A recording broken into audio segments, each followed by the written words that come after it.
Hello, welcome to the TNT podcast. My name is Darren, this is Tuna, and welcome to the show. So for those of you who are unfamiliar, the TNT podcast is all about the latest and greatest tech news and product reviews. In fact, we've got a lot to talk about today. So we have a hit list of the last week's been hot in the tech space, Tuna. I don't know if you've been paying attention to it at all.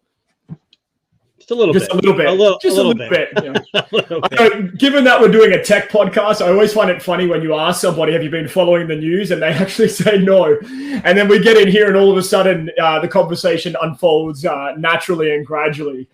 So let's kick things right off with iOS 17. So Apple released their developer preview of their latest software. And it's actually been met with some pretty good reception. Tuna, have you been paying attention to the chatter? Yes, and something I saw today, which was kind of interesting, is people are saying that their camera processing has changed. Now, I haven't heard if it's better. Some of the examples, I think you pointed out in some of them, no camera's perfect, but I don't know. Apple's playing the catch up with a lot of the other Pixel devices. So I think maybe it could be one of those things. I don't know. Well, so the biggest problem for me, and this is, a lot of people complain about the iPhone 14 series, especially the Pro series, just not living up to expectations. And for those of you who are unfamiliar, if you're living in the ignorant world of Apple, you probably have heard none of this. But for everyone else that maybe follows other tech, a lot of people have been complaining about the device. It's been buggy, battery hasn't been great, but a lot of people have been complaining about the camera. So for the last generation of iPhones, while they do take still some exceptional video, and I'm not debating video, iPhone I think will always be best for that. People have been... Don't say always. Sorry. You never know. Currently. There's no Android equivalent, basically. But what I was getting at was that people have been complaining a lot about the camera, especially when it comes to photography. So I know, we've had a lot of people talking about the cameras and the photos on iPhones, but one of the most common problems is their crazy HDR. So, Apple used to be known for its HDR. The processing capabilities, the post-processing that's added to photos, they used to be great. And I think it wasn't until about the iPhone 12 series was probably its peak. After the iPhone 12, we started to see things go a little bit downhill. Now, photo processing, just piggybacking off what Tuna said here, a lot of people are saying that the photos have been improved with the latest update. Now, I pointed out, and I think he goes by Big Daddy is the Twitter username, but a fellow person from Perth, Australia, just for the record, he was complaining that he was saying that the photos look better, especially at night, which I do agree with. So something in the developer preview has shown us that they're working on the night processing, especially. And just as a caveat, it is a developer's preview or beta test, so things can go back or forward. We don't really know where it's going to land at this point. So, well, it makes me interested because if they're working on the night processing, does that mean that something is going to be happening with the camera on the latest iPhone? Like, are they going to have a specific increase or change in night photography? Yes, iAstro mode, right? iStar mode or something. Oh yes, that's iStar mode, yeah. So a lot of people are saying that especially the photo processing today. What someone posted that on Twitter saying that it's better, which again could go either way. But generally speaking, there's been a lot of positive feedback on what's going on in the developer preview, which normally is full of bugs. Now, I won't lie, I did download it on my iPhone 14 Pro Max. I have since taken it off my iPhone 14 Pro Max. The one thing that I was most interested in, and coming from a Pixel, I'm a big Pixel fan, as you can probably see behind me, but I wanted to see if the auto correction on the keyboard was better, because a lot of people are swearing that it's been improved. I can confirm it is much better. Speech to text, meh. It's never going to be as good as the Pixel.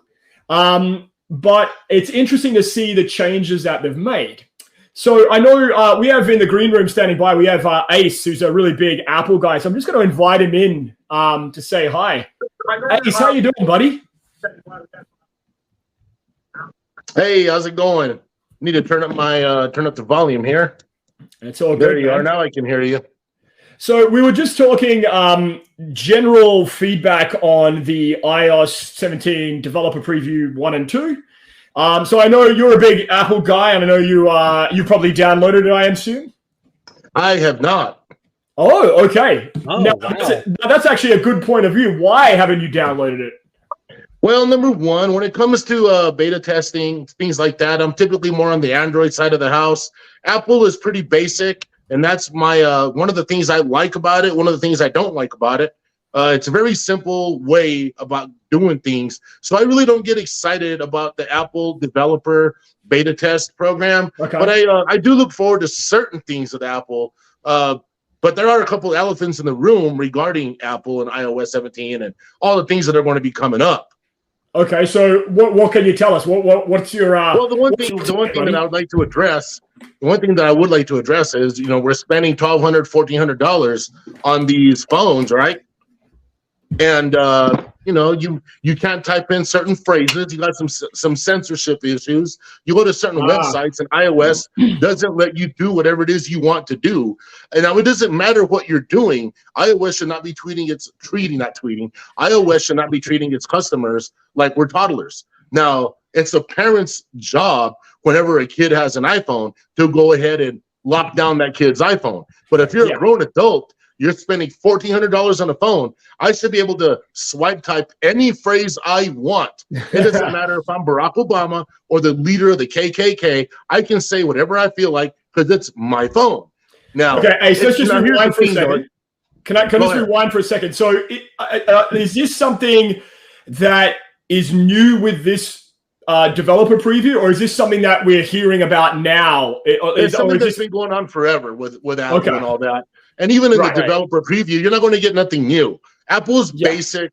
And the thing with Apple, you got their shareholders or stakeholders, and they're owned by a few different people. And Apple is only told to go as far as they need to go in order to satisfy their shareholders. So they're really not going to they're not like Android and Google. Part of the reason Google is the reason they are so, now I'm tongue-tied. The reason they're so big in their development is they do it for ad revenue, okay? So, yes, they got a lot of big, what's the word I'm looking for when a company develops a lot of new things? No, aspirations? Whenever they're innovative. Like Google's very innovative, but they're innovative not only to help us, but they're innovative to help their bottom line. Apple is innovative in a way because they know that their devices do certain things really well.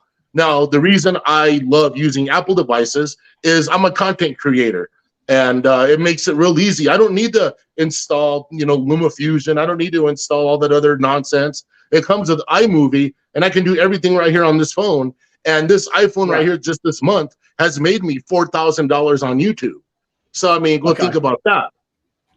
So then let me ask you the question, right? So I know, Tuna, so I think you were going to jump in there. Do you want to? He was talking about... So I read something about what Ace was saying about how when you were in iMessage, you're trying to type a profane word, let's put it that way, it would automatically change it, which a lot of things do. A lot of apps do that on both sides of the camp. But I thought I read something that people were saying some of those words have now changed and you can type them without limitation. I thought some people were posting stuff on Twitter. I could be wrong. I don't have my iOS device hasn't been turned on in 8 months. So you're saying... you're saying if I wanted to say you're an ugly mother ducker, it's actually correcting it now. That's what I was told. You say duck instead of the alternative, and I don't know if that's true. Ace, you haven't installed it, you said so, but I swear I read somewhere they were. So I just tried typing in the phrase "white boy" and I typed in "white butt." Right. That's just one thing. Okay. Right. Okay, and here's the reason I discovered this. I was doing a police report not too long ago, and I was trying to describe somebody, and I was doing it on the phone, and I was like, he's a white boy, and it wouldn't do it. So then I tried doing he's a white guy. It wouldn't do it. And I'm like, what the hell's wrong with my phone? Then I looked into it, and that's the reason why. It won't let you, because Apple thinks it's racist. Right. So let's just kind of like collect all this up. Hold on. So when you say it wouldn't transcribe it, but when I'm in Google Messages and I type a cuss word, it won't type it right off the bat, but I can go back and then actually change it. So you're saying Apple won't let you change it? And on the Google keyboard, you go to the settings and you enable you can change the words. They don't let you do whatever you want. But there's no setting inside of iOS that'll let you do that. So Ace, was that through typing or was that through voice to text? So that was typing. Now I'll do voice detection real quick. That person was a white boy. Now, oops. Now it let me do it with the voice dictation. Right. So it's the physical typing that's creating. It's interesting. Do you really? Does it surprise you that Apple's trying to conform because they've got a base, like you said, they have shareholders they've got to make happy, so they've got to. Well, it's very disgusting that they're doing that. It is, and it's not the corporations, shareholders. They shouldn't be dictating policy that are forcing this crap on us. It's not their job. We have a Bill of Rights and a Constitution. And I hate to go down that route, but you can see my background. You can see what I've been up to lately. I'm over here trying to see what I'm doing here. You can see what I've been doing lately on YouTube. I changed my name and everything on YouTube.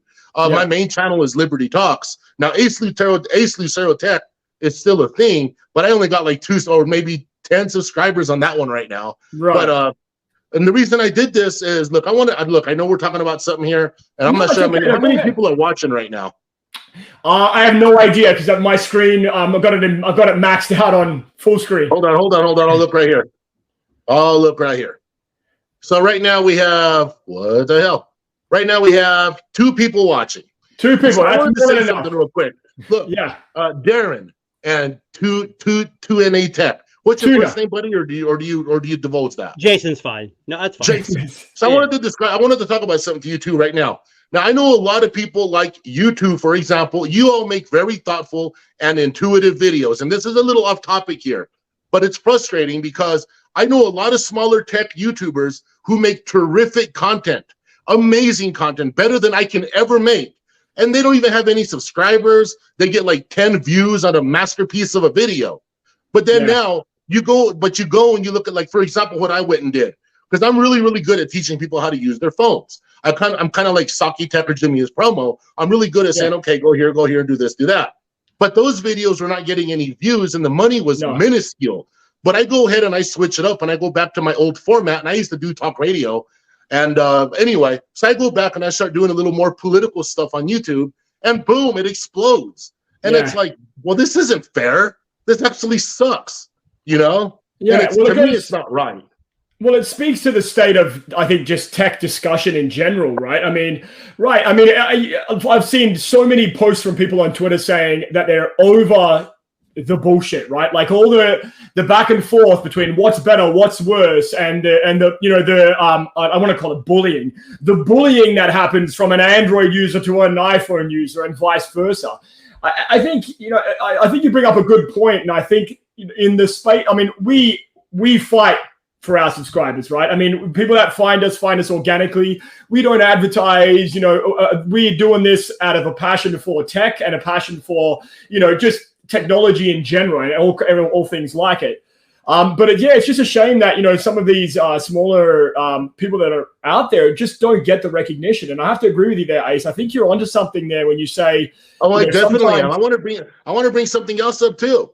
And what you were just talking about there, because I thought I was shadow banned. You all have seen me on Twitter saying, I think I'm shadow banned. I even reached out to Rene Ritchie, and of course that dude ignores me, and that's fine, because I pissed off all his buddies over at Android Central a few years ago, just because they tried diving into politics, and they were talking trash. So I just told them to just stop doing it, and we ended up getting back and forth, and it went out of control, but that's neither here nor there. What I wanted to say, though, is so I start making these political videos, and all of a sudden I'm getting paid.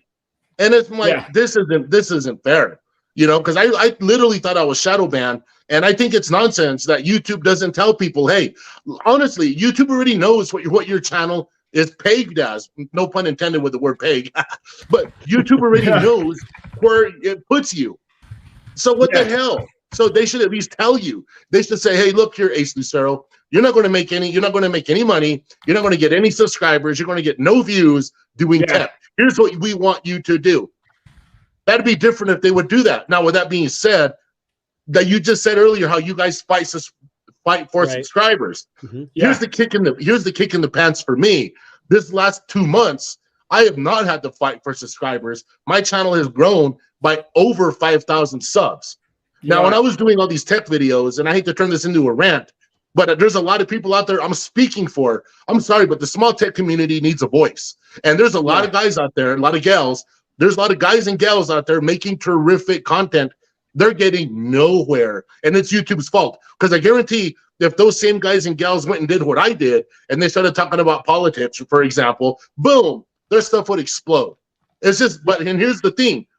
People cannot say that tech does not get the views. Because I've watched a lot of other folks start from nothing, then all of a sudden they're over 100,000 views, and they do not make good content compared to these other folks. What they do make is controversial and divisive content. That's exactly it. So as soon as you start making videos that actually have a clear message, it's not ambivalent, you're going to see those views increase. And that's where I do my videos more for fun. I'm not trying to make money, and I'm very just across the board. I make what I make, and I'm done. I usually don't get too political. Now, my comment section is a little different. I get all kinds of comments about stuff, but I kind of try to leave those things alone because at the end of the day, Ace, sounds like you said you were doing a report. So it's like you're kind of maybe in law enforcement, as am I. If I was in this business to be upset when someone called me a name or said something bad to me, I wouldn't be doing the job I do in my other life. You know what I'm saying? So I don't care what people say to me. Exactly. So I get it. It is what it is. Exactly. You know, but I just find it hilarious that you get guys like, for example, Delvon Digital. Mm-hmm. He makes terrific videos. He does. He does. Period. That dude, look, he should have no less than 20,000 subs. No less. But then you get someone, I'm not going to mention any names, but there's other creators out there who they're kind of jerks. They're not real nice, and they're always coming at people sideways. They're over there with 100,000 subs. I'm like, I guess people really don't want intelligent speak, which blows my mind. Oh, well, I think, you know, one of the big problems too is that a lot of it is just bait, right? Like they deliberately want to piss people off so that they will come to their channel and watch their videos, and they'll post controversial things on Twitter, right? They'll tell people, fuck you, outright. You know, they'll call people out. And, you know, I've gone down this path. I don't know if you've seen, you know, conversations that I've had with other tech people, but, you know, I'm at the point now, and I think a lot of people are at the point now on Twitter, especially when it comes to tech, where I just want to disengage. Because I'm over it. Yes. And, you know, that's a shame because, I mean, I legitimately as someone that loves technology. And I mean, and not just smartphones, cell phones, all that, and tablets and stuff. I love all kinds of technology. I'm really interested in AI. I really love home automation. But when there's so many people out there that are, you know, casting these kind of like disparaging comments and, you know, baiting people to kind of come at them, and then they just block them like they've fucking won a victory, like they've won the war, right? It's pathetic. And well, you know, we had that issue. Remember that picture I posted of my daughter jumping? Yes. I had the honor of magic here, and I didn't even think about the mask. I told you guys millions of times, my daughter wears a mask because she wants to. We tell her you don't have to. People are going to think you're sick now that you're wearing. She still wants to wear it. She's got some other issues going on, so that's what she wants to do. And that guy came out of nowhere, and I just went, instead of fighting on Twitter about it, I just deleted the post. In hindsight, I should have left it up, but I ended up reposting it. But it's just like, I remember that, yes. But why does it have to be political? It's a picture of a little girl. It blew my mind to see that. Because the other day, I'm not going to say who it was. I go on Twitter talking about something. It was tech related, and everyone came at me, and I was like, "Damn, man!" Here's the funny part. I was agreeing with these guys, but for some reason they want. I mean, I look, since I started doing, and this is going to sound crazy to you all. Since I started doing my more political format, I'm getting nothing but love in the comments. I'm kind of blown away. I thought politics was supposed to be ugly and mean. Everyone's like, "We love you, keep it up." I'm like, "What?" But the other day I'm on Twitter, and all I did on Twitter was agree with something on Samsung, and I kind of like stuck up for Samsung. Yeah. And a couple dudes were like, "You're wrong." I was like, "What the hell am I doing here?" Yeah. That's so good. And I mean, look, again, you know, this is always going to be an issue. And I think, you know, this bullshit of, you know, who's better, what's better, we need to stop. You know, I think it really boils down to this idea that enjoy what you have, enjoy what you like. If you want to tell people about it, you shouldn't be brought down a notch because you think that one device is better than another. Mm-hmm. And you know, like, now, can I bring something up to you real quick? Yeah. We'll try to like let's go back to like a little bit of this iOS 17 talk. This is going to sound funny when I say this, right? Maybe Oh, I'm using my S23 Ultra to do this. Yeah. So anyway, so here I am with my iPhone 14 Pro, terrific phone, and here I got my iPad Mini, which to me this is the iPad for everyone to get, unless you're some kind of pro, whatever that means.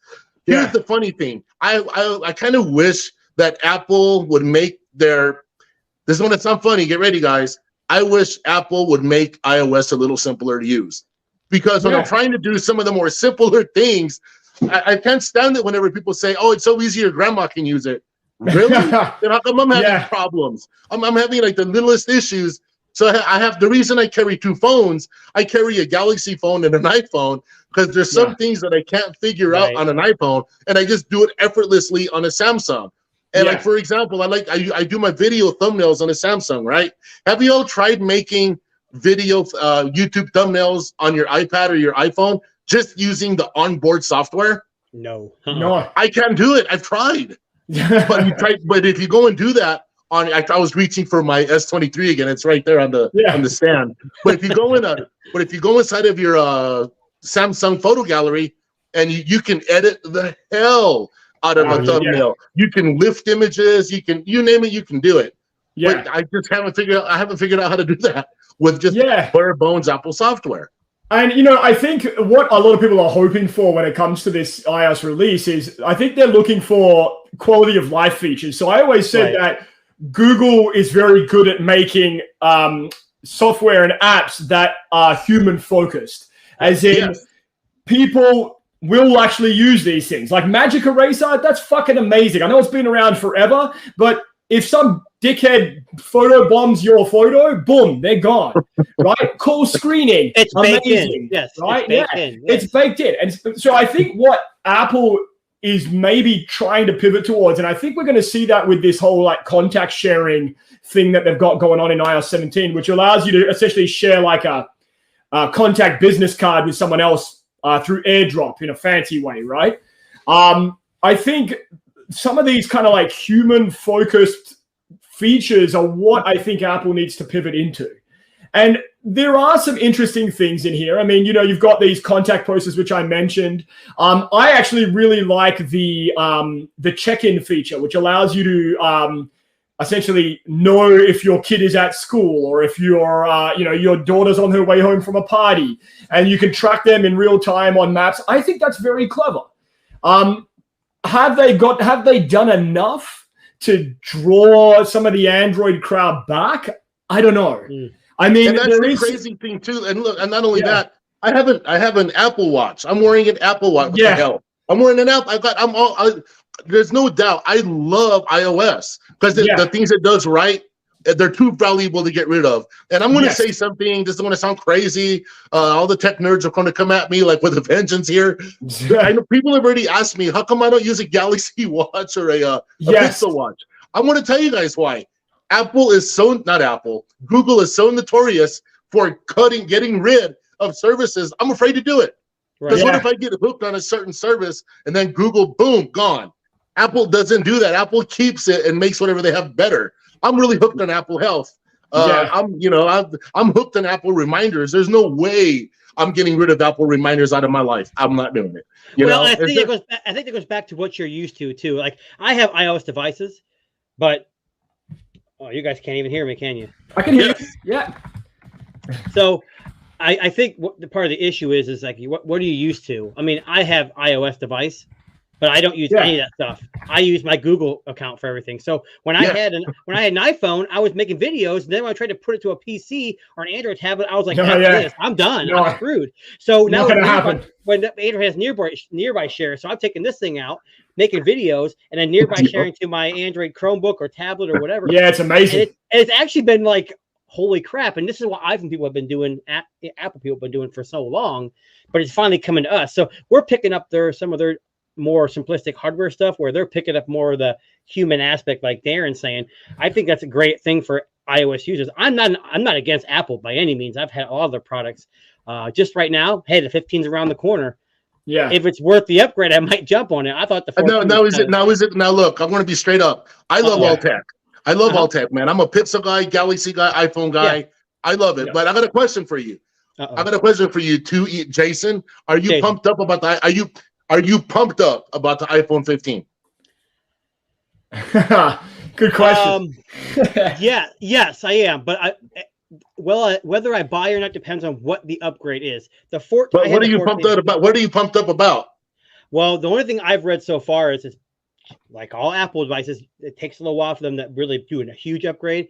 Is maybe a periscope camera. I think that's one camera aspect they've been lacking. Like Samsung's got the zoom, but that's about it. The dynamic island crap, I got that on my Pixel with a software, some software thing. So that stuff doesn't really make it much of a difference to me. Well, the rumor is they're already discussing getting rid of the dynamic island. It may not make it to the 15. That's what. Well, they're saying they're going to separate it. It's going to be I don't. I mean, look, one thing I will mention, Ace, just piggybacking off what you said there about, are you excited? So one of the features on iOS 17 is what they call, I forget what they call it here, live voicemail. So basically on screen, it will dictate what your voicemail is. So a little fun fact, here in Canada, we actually have to pay for visual voicemail. Wow. But, no, fucking crazy. I know, right? So you have to pay for visual voicemail. It's about $3-5 a month. I can't remember. But what they're saying is with this new feature in iOS 17, the carriers won't be able to charge anymore because it's baked into the OS and there's no way for them to regulate it. So, one of the most exciting features of iOS 17 for me is the ability to save $5 a month by not having to pay for fucking voicemail anymore when it's going to be part of it, right? Mm-hmm. Yes. Yeah.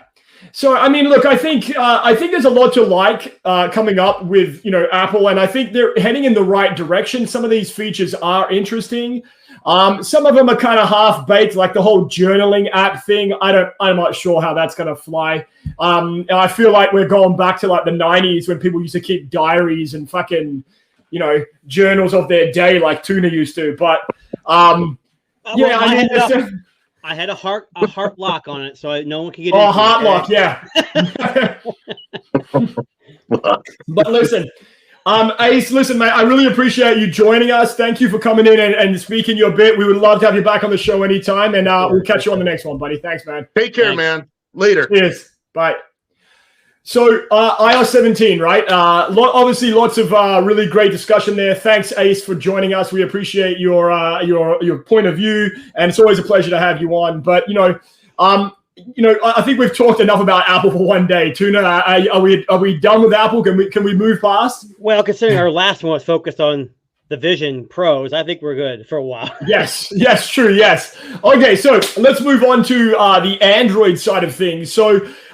Right now, Tuna, the big defaulting device or flipping device, if you will, of the moment is the Motorola Razr. So Tuna is lucky enough to have his Motorola Razr in-house right now on screen. Take a look, everybody. Oh. I actually have mine arriving on Tuesday.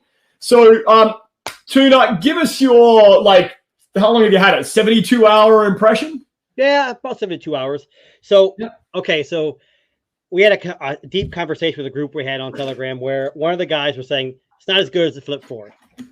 The processor's not good enough. It's got the Snapdragon 8 Gen 1 Plus or Plus Gen Plus 1, whatever.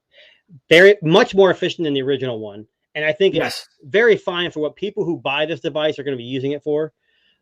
Cameras, that was a big issue. Oh, they're not good enough. And you know what? The Samsung does blow it away in most aspects, but I think photography is subjective. And when I take pictures, they are kind of dull. They're not HDR. They're not bright. They're not oversaturated. But some people like that. I'm not trying to throw. Dan's not here, but some of the Sony phones can be bland. But then you can edit them afterwards. One thing it's creeped up on me with this phone the last, I want to say, 30 hours is I enjoy going for a run. Not all the time. And I have we just talked about Apple, but I have my Galaxy 5 Pro on. And for some reason, I have it synced to my Razr Plus, and I can't get YouTube Music to download. And I don't know why. Like offline, it keeps giving me an error saying this video is not available. I don't know if I have too many devices or what. So I figured, hell, I'll just put it in my pocket. It's small enough. I have a zipper on the pants, the shorts I run with. It'll be fine. This damn screen, when it moves, and it's probably a setting I need to change, but when you have the YouTube Music playing, it comes up on here. You can switch switch Oh songs. no, so it's changing tracks. So it's in my pocket and it's skipping through the song or changing tracks. And I pull it out and I move it back to the main screen, which is this, and hit the power button off. But then it wakes back up and it clicks back on it. So I couldn't run with it. So I had to run with my Pixel 7 Pro, the trusty Pixel. Yeah. But besides that, this phone has been great. I mean, that's one small caveat. I'm sure it's just a setting. I need to figure out the download thing. It might just be a YouTube thing. But the screen on the front, I'll tell you, I mean, it's got, you guys have probably seen Captain Two Phone's review. Yes. I will tell you, I didn't know anything about this, but there's a game called Stack Bounce he was talking about. Yes, I heard it's amazing. So my daughters play Roblox, and I'm looking over my daughter's tab. I go, what is that game you're playing? She goes, I don't know. It's something bouncy thing. I said, is it called Stack Bounce? She goes, no, but it's like that game. I said, how do you know it's that game? So I started playing it. It is very addicting, but they have these series of games that you can get just for this phone on the front screen. Right. Another thing I've been seeing online is that the cameras are making a pain in the butt. It's not true innovation. I don't know who was it? Saying that the cameras haven't been innovated? Is that what? Well, no, saying that the whole phone itself, like Motorola didn't do enough. Yeah, the bigger screen's great, but putting the screen around the right. Didn't do enough. They didn't. It's whereas Samsung's just going to make a notch supposedly, and it's going to be much better. Right. Honestly, the software is great. When you're on something full screen, you close it. It gives you the option to continue on the cover screen. Yep. You can. I had someone comment on a video I did for unboxing, and he said, "This is a bogus review," which it wasn't a review. He said, "You can't use any apps on the screen. You can go to the settings and add almost any app you want." I've got my Wise Home, smart home stuff, smart things. I got Gmail. I mean, I got everything, and everything works just fine. Obviously, it's smaller. And some apps work better than others, but like any growing pains with any Android device, you're going to have to wait for developers to get on board. Yeah, that's where I think Motorola might struggle because they are not a smaller company, but not as popular as Samsung, where they can get Google on board. Yeah, right. But I'll be honest, the battery life's been pretty good. It's only got 3,800 milliamp hour battery, but it's been pretty good. And I like the fact that I can actually use that cover screen for most everything without having to open it. See, that's my issue. I'm wondering if when I get it, I'm going to use that more than the actual big screen. Then I'm like, what the fuck? I bought a mini phone. Well, I mean, it does flip. Yeah. When I was going to say, when I get the folding device, I will let you know how good that one is too. Yes. Oh, don't you? We've had many an argument about Pixels. Actually, it's funny that you say that because I'm just going to invite another special guest here. Hello, Tech Odyssey. How you doing, buddy? Good. Can you hear me all right? Yes, we can. So I'm just giving shit to Tuna here. He's had his finger on the buy button for the Pixel Fold here for probably the last week. Tuna, is that about right? On and off, I could say for about a week. I hate the contract thing. That's the thing that's keeping me away from it. But if you're going to stick with a company for more than 3 years, I can guess it wouldn't be that big of a deal. But I don't know. Yeah, it's a nice deal. I'm assuming you're talking about AT&T. Yes. Yeah. So yeah, the whole no trade-in required, $25 for the 256 or $30 for the 512 is pretty lucrative. It's a lot better than shelling out like $2,000 like I did. It's a spicy meatball. Yeah. Well, I mean, you're lucky. You guys are in the States. Like here in Canada, if I wanted to import it, I was just working out how much that would be. It would actually work out to be over $3,000 Canadian, which is insane. Like that would be the most expensive device I think I've ever bought. But you have free healthcare, so. Well, there's that. I mean, well, yeah, but I mean, it's still. I mean, you're not wrong. I mean, we're talking about a first-gen Pixel product, which is not known for it being the most smooth experience. Well, and that's my hesitation. That's my hesitation. Do I want to go 3 years with a program with a phone that might be? Google might say, "Oh, you know what? We're done." So I don't know. I did some math here. Well, I didn't. Google did it for me. So 3,000 Canadian is $22.78 US. So yeah, and it's about $278 more than I'm paying. But I also got the case with it. Right. Ooh. So, yeah, I don't even know what it looks like. It just looked blue, and I was like, "That's a cool looking blue."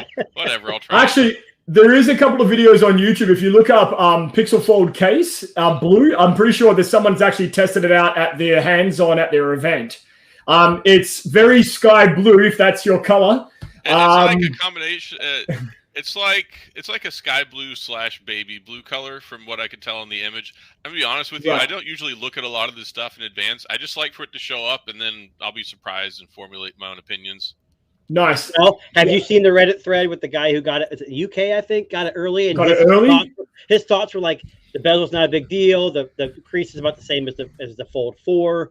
The only thing he was saying he liked was that front screen, which in the US here we don't have anything like that. It's a little bit shorter and wider. Yeah, I'm really excited about it. One, because it brings some foldable competition here to the U.S. Of course, we had all the excitement over the last week with this new OnePlus One with the leaks on that. So I'm actually really excited about the OnePlus foldable. Yes. Yeah. I'm honestly more excited about that than I am the Pixel Fold, as much as I cover Pixel stuff. But it irks me that they're putting essentially the year-old Tensor 2 chip in it. I'm like, why am I paying $1,800 for a Tensor 2 product? Yes. Yeah. I know the new one's coming out end of the year. The next one's coming out October-ish. We're going to have the Tensor 3 with the Pixel 8, and I mean it's going to be announced in September, likely come out October. I mean we're not far. We're on the doorstep, and I'm like, I get that I understand product cycles. This thing's been canceled and rehashed several times, so. I mean, I'm glad they just finally stuck with it and got it out, but it's one of those things where even like the Pixel Watch, it's a little lackluster in the hardware department. And we know Google's never been one to wow people with hardware specs. So, I mean, It's not like this is not their MO, but I think it should have been $14.99. And I think it's going to drop to that within probably 2 months, especially after. Go ahead. I was just going to say, I think that, I mean, the Gen 1, look, I've never had any issues with my Pixel 7 Pro. I actually think it's much more fluid than most of the Android devices, other Android devices I've tried. And that includes some of the Snapdragon Gen 2 phones. But the problem is, and like you said, Tech, it's a year old, right? And we're talking about a piece of hardware that's going to need probably a lot more power than a regular Pixel 7 or 7 Pro would use. And a lot more efficiency when it comes to things like battery. Has Google done some magic to make that happen? Maybe. Maybe they've tweaked it. Maybe they've overclocked it. I don't know. But here's what I've been hearing. They're saying, well, the general user won't need more than a G2. Well, the general user is not going to pay $1,800 for a phone. I don't think so. And that's where I'm saying it's like the guy on Reddit was like, well, it's great for multitasking 2 screens. Well, almost every phone from the Snapdragon 400 series can do 2 screens at once. It's just a matter of the battery. I don't know. You're talking me out of it is what you're doing. Well, I mean, I put a video out on this like 2 hours ago. You're welcome to go watch that. I'm going to have to now. I told people, I was like, if you bought it, good luck. I mean, I'm in the same boat. But quite honestly, if I didn't have a tech channel and I didn't heavily cover Google products, personally, I wouldn't be buying it right now because it's not worth that much, and I know it's going to drop. Yeah. I mean, 2 months. I give it 2 months. As soon as the Fold comes out, the Z Fold 5 comes out, that sucker's going to be the Pixel drops. If it does drop, I'll probably buy it. But right now, I mean, it's still a lot of money. And I mean, like I said, it's a first-gen product. I mean, the reviews are going to be, I predict, I mean, my magic 8-ball here, I predict the views are going to be pretty positive, but I just don't know if it's going to win over a lot of tech people. I think it's going to be, sufficient, I guess. Maybe I think that the Tensor 2, I think they wanted to go with reliable. And I have not had a bad experience with the Tensor 2. I had a good experience with my Pixel 7, good experience with the Pixel 7 Pro. I know some people have not. So, I sympathize, but I still can't pin it down. I don't know if it's a carrier thing. I don't know if it's a coverage thing where their phone's working harder for certain bands out in certain areas. I don't know. And I would say it's not the best phone for gaming, although it's capable of it, and it's never overheated on me. So I should not hit the submit button is what you're telling me. Well, don't do it. Here's the thing. If you do, and you go through your carrier, of course, you've got your 2 weeks that you can return it if you want. So, I mean, that makes it maybe a little bit easier than me, because if I'm going to have to send mine back to Google if it has a problem. Yeah. But I think maybe this is just, maybe the Tensor 3 wasn't ready yet. Maybe they just wanted to do it this way. And the other thing that irks me is instead of having a lower price, they're throwing in a free Pixel Watch. And like the Pixel Watch is controversial anyway. I'm not a big fan, but we pretty much know the Pixel Watch 2 is coming out this fall. Yep. So I feel like they're just trying to get rid of stuff out of their inventory and charging a lot of money for people who are willing to pay it up front. Yeah. Yeah, we had a discussion last time. I brought it up. We're like, yeah, it's a great phone. Or the watch is $300. You get it for free, but if you sell it, you're gonna sell it for $150 max. If you couldn't get $200 for that thing. It's like Google has an excess of these things sitting in a warehouse and just trying to give them away. So I think after the initial pre-orders are done and within 3 or 4 weeks, they're going to drop that. You won't get the watch for free anymore, and then they're just going to put it at $14.99 or $15.99 or something. That's what I think is going to happen. I feel pretty confident in that. It makes me wonder too. I think maybe going with the Tensor 2 was so that they don't butcher the sales of the regular Pixel 8 and 8 Pro or whatever it's going to be called. I mean, there's always that risk that people are going to say, well, I mean, I could get the 8 Pro, but I can get this fancy folding version of the 8 whatever if it had the latest processor. So I'm kind of wondering if, I mean, again, we know it's an experimental product. It's a first-gen product. They've never done this before.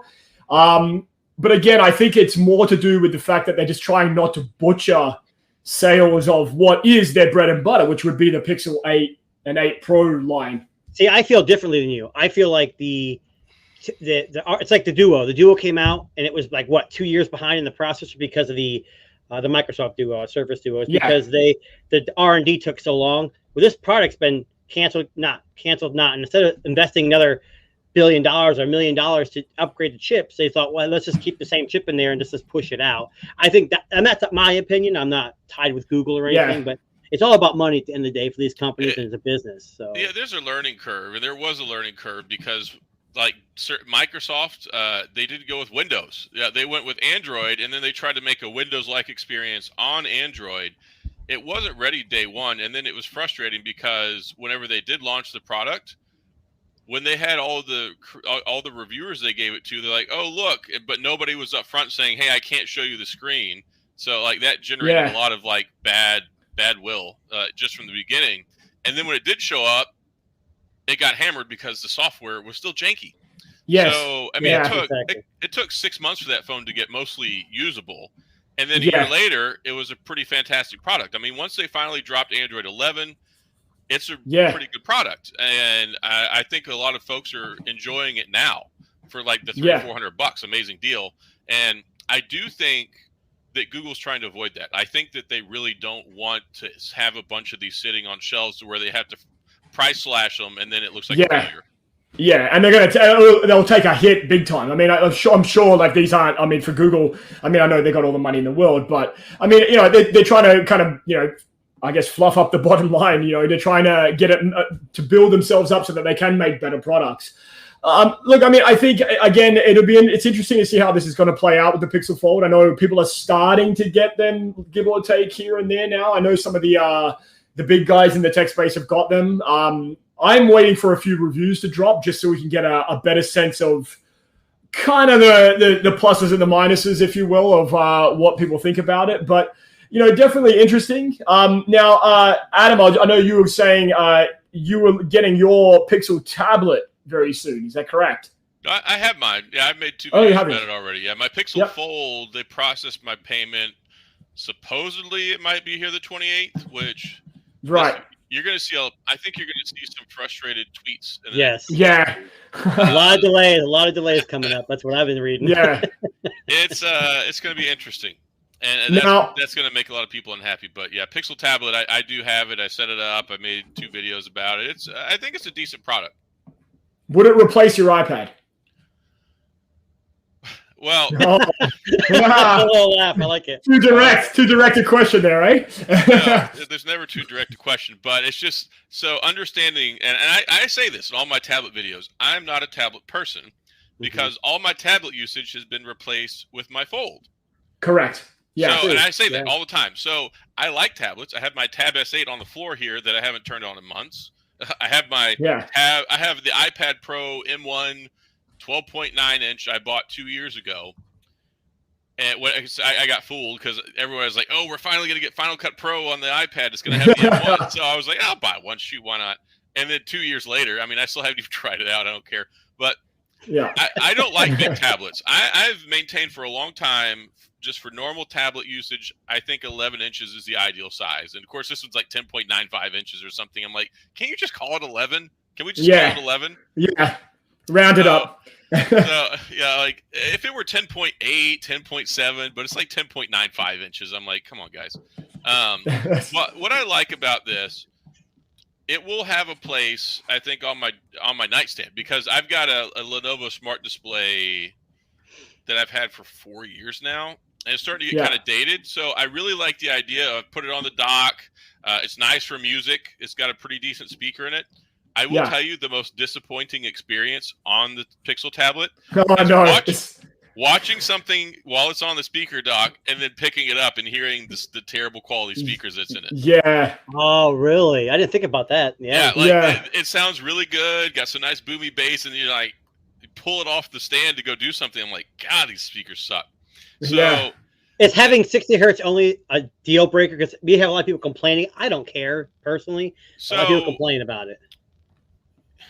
It's not, but it's odd to me that a $499 Pixel 7a has 90 hertz, but you're not going to put 90 hertz on the Pixel tablet, which has the same chip and all that good stuff. So I think they could have done it very easily. And it's also an LCD. It's not an AMOLED. But there's a good reason for that, because as a smart display, it's going to be on displaying a lot of the same stuff all the time. That's not ideal for an LED panel, because you'll risk burn-in. AMOLED is very prone to that. So I like what we get. Like I think it works as a tablet, also as a 2-in-1, and I think the G2 is perfectly fine. I mean, you can play freaking Diablo Immortal, you can play Fortnite if you really want to. I mean, it's capable, and also there's no modem. I haven't really experienced quite as much like heat issues as you would traditionally with like a Pixel 7. So I think at $499 with the speaker included, all that stuff, I think it brings value, and I think that it's still kind of a niche product though. It's like, go ahead. Well, I was gonna say, would it be a better value if they dropped $100 off the price with no dock? I think $399. they have to sell it with the dock. The whole like this thing, if it's a standalone tablet, it needs 90 hertz. But just understanding and using it as the 2-in-1, it makes it slightly more okay. And also, that's why you want to use it. I mean, the whole thing is, when you're not using a tablet, it just sits around. So even if I'm not using this tablet, I'm still getting functionality and usage out of it as a smart display. So that's why I like it, because, I don't normally use a tablet. I use them, I test them out, I review them, all that jazz. But then after a while, I prefer to use my Fold, because it's so much smaller, compact, have my stylus, all that stuff. So I really enjoy foldable phones.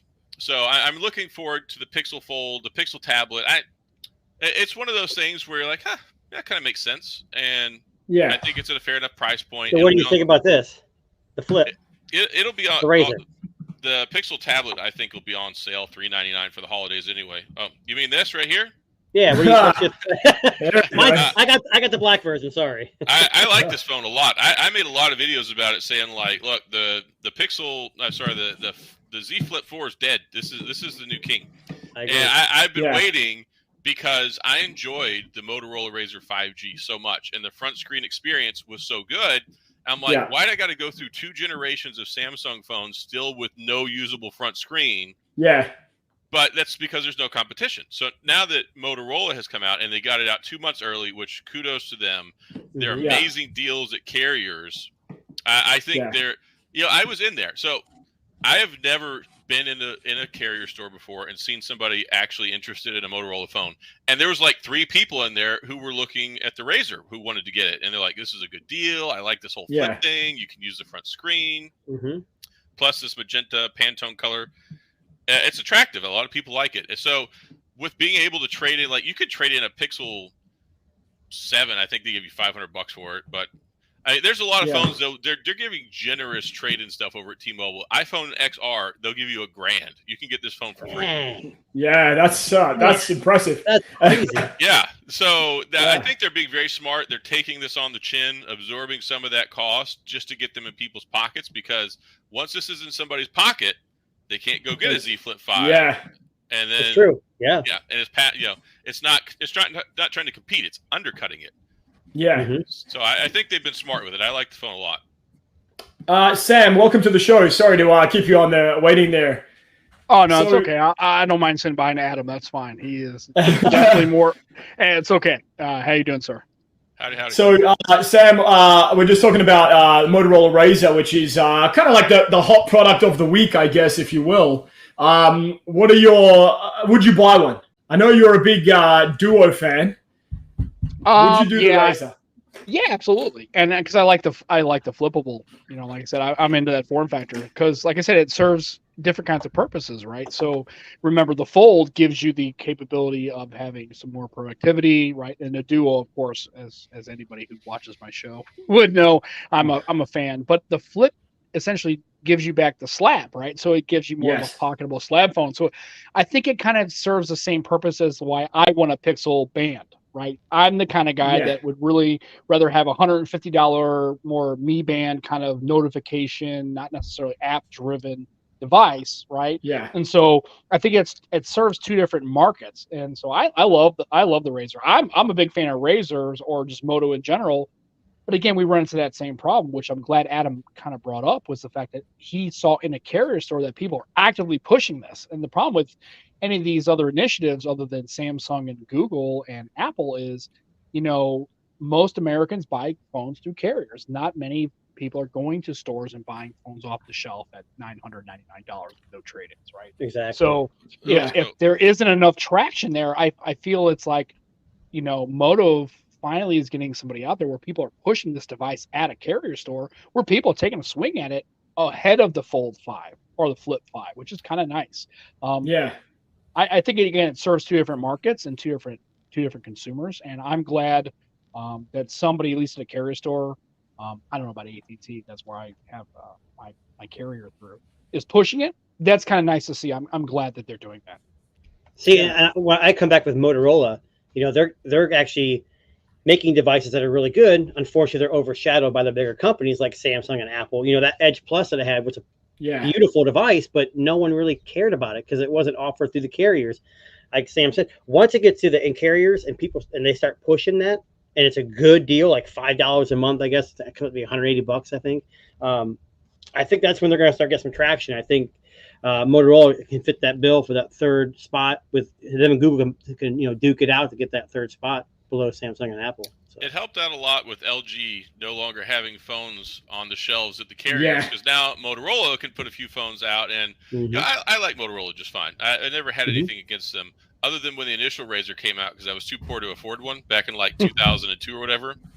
And I always wanted one, but I was like, I can't spend $499 on a flip phone.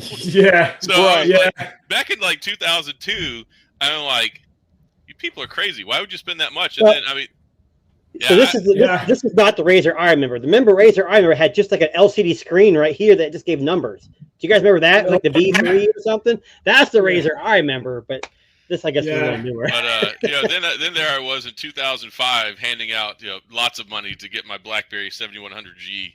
That it required its own data plan. I was paying like $120 a month for service just to carry that sucker, and I was so cool with in my pocket. I had my holster.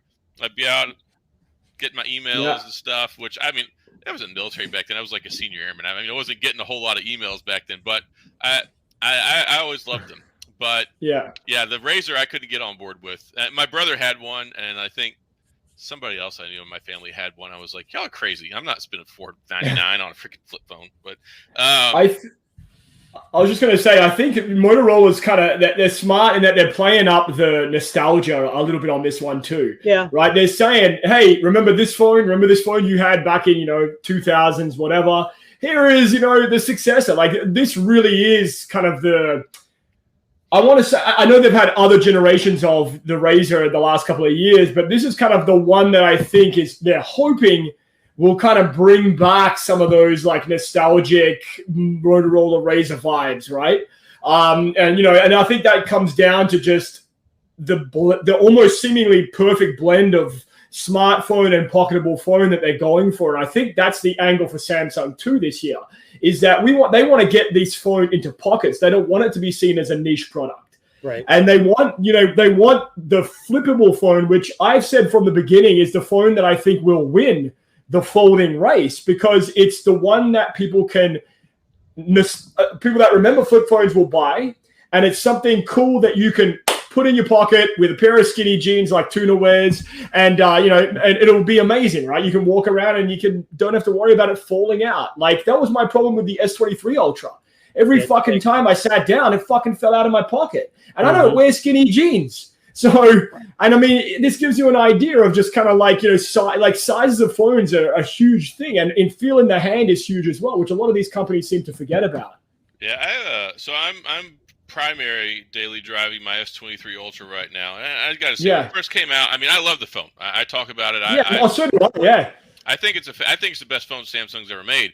But I'm kind of at the point where I don't like phones this big and bulky. So I've been using the Sony Xperia 1 Mark V. I had it for a month before I had to send it back to Sony. And man, I love that phone. I love the form factor. I love how light and thin it is. It's like 100 grams lighter than the stinking S23 Ultra. I love the screen. There's just so much I love about that phone. I pre-ordered mine. Like right after I got it, because the pre-order was live, and I pre-ordered the sucker. So even though I had the one from Sony, I had to send it back. I like it enough that I'm paying like $1,400 for the sucker. That's going to be my daily driver foreseeably for a while once I get it back. But I've missed it so much since I've gone back to using this one, even though this is a very good phone. I think for most people, an S23 Ultra is a better phone than a Sony Xperia 1 Mark V. I just love that phone.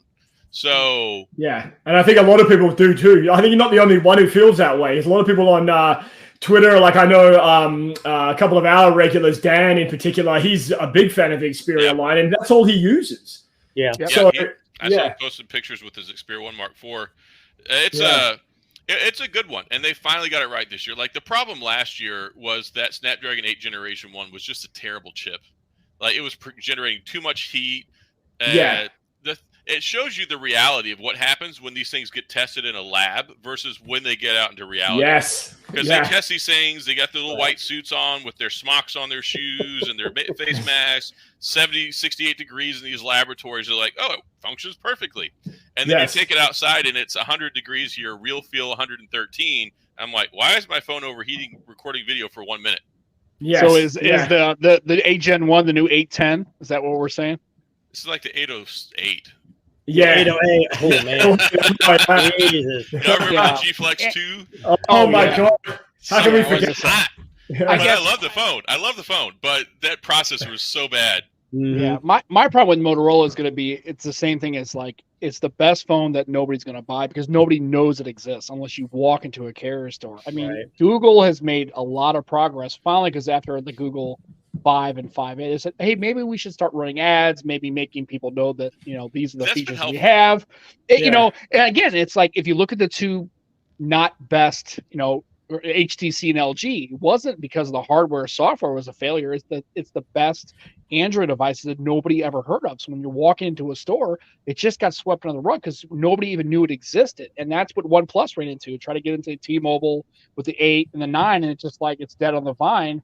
So Americans just don't know it exists. I mean, how many times I know Tuna's probably been in a situation where you've had a non-Samsung device or non-Google device, and you've got it, they're like, oh, what's that? And they're like, OnePlus. Never heard of her. Who is she? It's like, it's another. Yeah, it's all the time. Yes, it's just so infuriating because really you're kind of in that situation where in the United States, which is the market that Adam and I and we all talk to really mostly, it's the great devices you're not going to hear about just because there's no visibility to any of them. Same with the Duo. It's just you don't know it exists.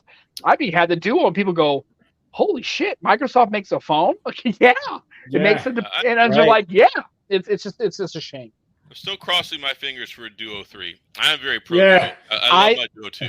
I hope so too, but I honestly think I think especially with the Fold and the OnePlus and now the new Fold 5, I think Microsoft's just going to do what they normally do, which is having a couple of iterations and then deciding it's just not going to be honestly palatable. It's a shame. I hope so.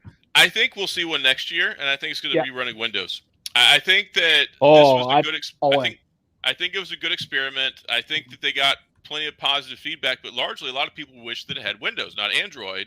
And it needs to have some sort of exterior display. So I think now, and it won't be $16.99. I think if maybe next year, get a hold of a Samsung display, kind of redesign things, give us an exterior screen of some sort, and pitch it with Windows 11 and put it at like $12.99, $13.99. I think it'll sell. And I've said since this one came out, we don't need a year over year.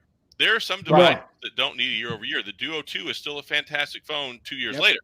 Yeah. So I think going into the third year, it'll be a life cycle upgrade time. And I think Windows 11, I think if we get one next fall, Windows 11, $1,300, I think it'll move. It'll move well enough that they'll keep. Do you think Windows 11 is good on a small device? I had the ROG Ally, and that thing was terrible. That Windows 11 thing killed that thing. I mean, it had the Armory crate that had their OS. But... I have the Ally. I haven't had any issues with it, but I'm not actually trying to use Windows on it. I mean, I just used it to install like the stuff I needed to so I could play my games. But as far as from like an operational perspective, it's been flawless. I haven't had any problems. Yeah, it runs great. I'm just saying, like when it opens up, it starts as a window device, and it's like it's tiny. But I guess it is a 7-inch screen, 8-inch, whatever it is. You know, I get it. But once you get logged in, the Armory crate handles everything as kind of like the Steam Deck had their main view. So I tell you what, I have a Steam Deck. I got it. I pre-ordered it like a year before I even got the sucker. It showed up, and I've not really enjoyed it. I've had so many problems with it being janky and takes for long, freezes up. Everybody's like, "Oh, the Steam Deck's so much better." I'm like, "Have you used both of these?" Because I hate this. I hate my Steam Deck, and I love the Ally. And it's funny because the biggest thing that gets me, and I'm not going to waste too much time talking about games, but with the Steam Deck, so go ahead. Yeah, it made me so mad. Because of the Linux-based operating system and then the anti-cheat incompatibility issues, my favorite game to play is Dead by Daylight. Like I've played it 30 hours in the last week on this Ally. Nice.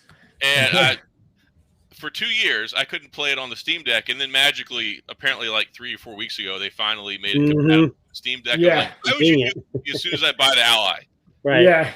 So, but I like the ergonomics better on the Ally. The screen better, brighter. The speakers up front way better. I will say though, the controller lag is actually more responsive on the Steam Deck than it is on the Ally, but the 120 hertz is crispy. Like I so much more enjoy play. Like I tested it out one day on the Steam just to kind of see how well it was a Steam Deck, and I'm Team Ally. I love this thing.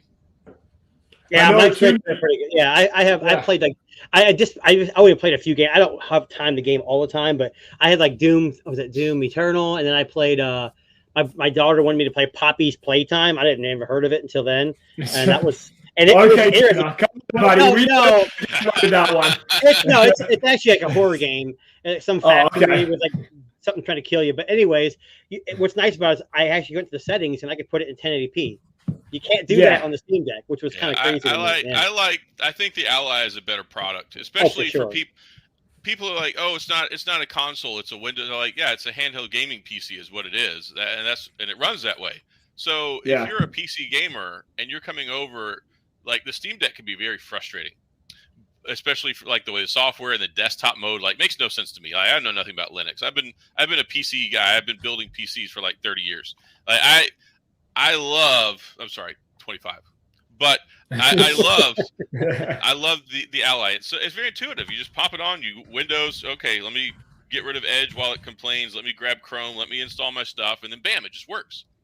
So I've really been enjoying that. But I do want to say about Motorola. I think they've been doing some really good stuff. Like they're having a Cinderella year with their hardware. But the two things, like I said, they need to advertise, which they don't, and they need monthly security patches, and they need more reliability on the software update front. Well, to close this out, I've got a great thing to say. So you talked about retro. Motorola has a retro edge. So BlackBerry, I know they've been sold and remade 16 times. In closing, to bring BlackBerry back, they're going to do a retro version of the Storm. Oh, with the whole screen clicks. Yes, I love that thing. I used to love that. It'll fail again. That's exactly right. So I probably, next to Crackberry Kevin, the biggest BlackBerry fan on this planet, and I mean I've got the Bold 8 right here. Wow. Yeah. I mean I bought one of these the other day because I never had one when they first came out. I got mad at them because they wouldn't put 3G internet on their stinking phones. I was like, why am I going to keep rehashing the Bold with the 2G modem?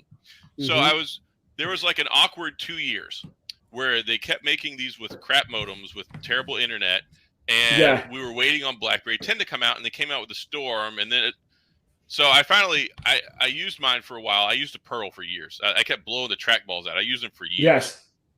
And then I waited, and I just jumped over.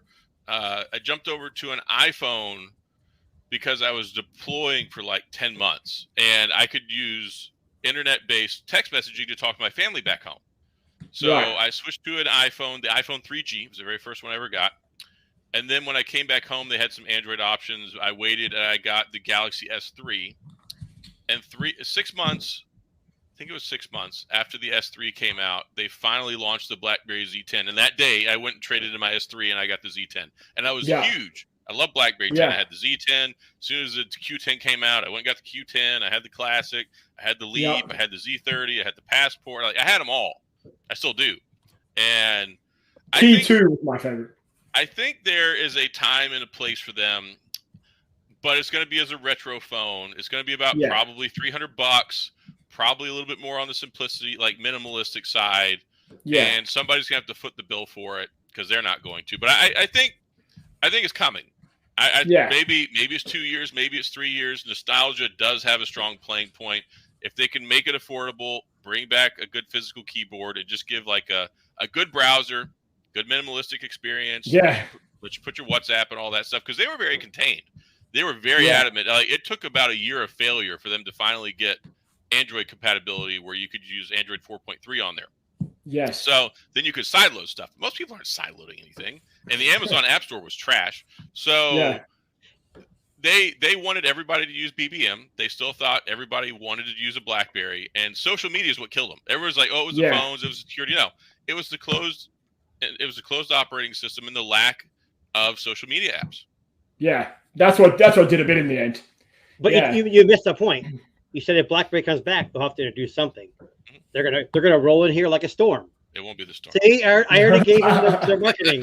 I know, I'm messing up. A spring shower. It'll be very slow. It won't be a storm. It'll be like the evening tide. Like it's just gonna slowly come in. like a slow drizzle. Like they'll never have market share again. But I think there's enough people that still want one at this point. Even if they sell 1 million devices. The problem is BlackBerry's too proud. Like they would never do a crowdfunded. They will never license their IP to anybody. So they're very stupid as a business. They're just very stupid. But I'll be honest with you. The Key 2 was one of my favorite phones ever, and I had all the BlackBerries like you did, Adam. And I thought with the Key 2, when they did release the Key 2, I thought this is it. They're on the cusp of something big here.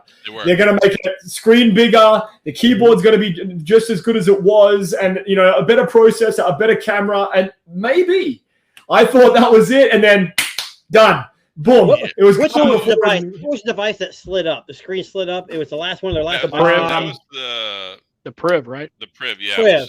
I like that device, but it was so slow. Well, it had the Snapdragon. It had the 808 in it. It got hot as a sinking sun. Like you could. That's great for winter because it'll keep your leg warm. But there were so many things along the way, and they would just miss the mark every time. And it's like you're just getting like obliterated everywhere. But the other problem that really made me mad, like there actually was like AT&T actually wanted a BlackBerry, like a Key 3. Like there was some market interest in it. Yeah. But problem was TCL wanted to do their own thing. Like they didn't want to keep making BlackBerries. They weren't that profitable, and they wanted to start making their own phones. So like big time. So there was a lot of conflict of interest there. I think I like you. I think they were one phone away from legitimacy. Yeah. Well, listen, on that note, we will wrap it up today. Adam, thank you very much for joining us, buddy. It's always a pleasure to have you on here. And just on a side note, Adam, our thoughts and prayers are with your mum. We know you mentioned some stuff. I won't get into it now, but thoughts and prayers with you. Thank you very much. Tuna, Sam, we really appreciate you guys being on here. And look, guys, we're back every Sunday, 6:30 p.m. With all the latest and greatest tech talk. And thank you very much for everybody in the comments. Thanks very much to Ace, Mike. We've been looking at your comments, watching comments there. Great conversation today, guys. And please like, subscribe, follow and all of that fun stuff on YouTube. And we hope to see you all again next week. Thanks, guys. Have me. Bye. Have a good night. Thanks, guys.